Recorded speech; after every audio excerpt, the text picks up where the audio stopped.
This is your question. Wajih from Canada says, there are people who would go and dig in the old archives of great scholars of Islam, such as Sheikh Albani, and come up with a fatwa that might be wrong. And they start to slander him, to speak ill about him, to criticize him. Well, akhi, this is too generic, but it's a rule of thumb.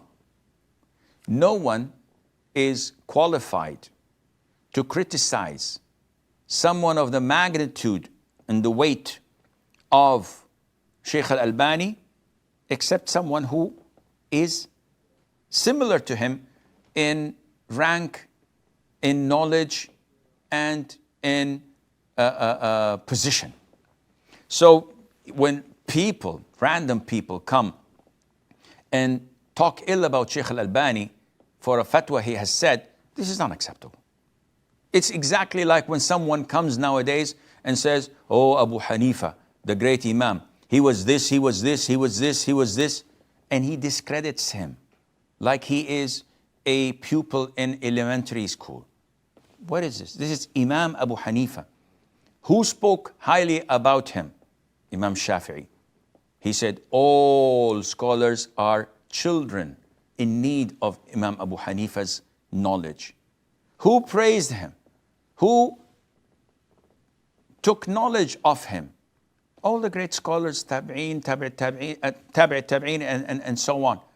So for you to come and discredit Abu Hanifa, to discredit Sheikh Albani, to come and discredit Sheikh bin Baz, the great Mufti, the Grand Mufti, and you, one of the great scholars of Islam, and you say, oh yeah, he said this fatwa that went against the predictions and the theories and the facts of NASA.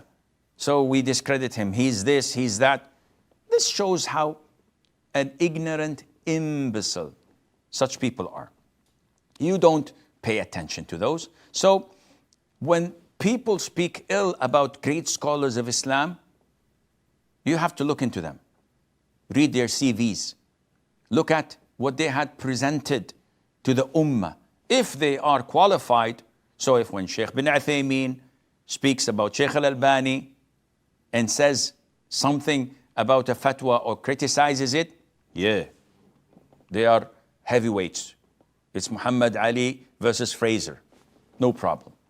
But when someone comes, a no one, and he talks without any credentials, without any knowledge, without any solid background about great scholars of Islam, why waste your time listening to such people? It's simply not logical, and we don't give them room to grow and flourish.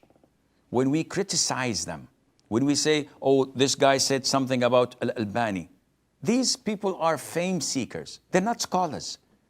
But if a scholar speaks about another scholar and he's just and fair and fears Allah Azza wa Jal and speaks the truth, it's not peer jealousy or peer pressure, then yeah, we may listen to that. But someone who's a nobody speaking about a mountain, about a beacon of light like Al-Albani or bin Baz or bin Uthaymeen, you have to ignore those and not even refute what they're saying or not even make room to what they're saying because they're nobody. They don't even deserve the recognition, and Allah Azza wa Jal knows best. This is all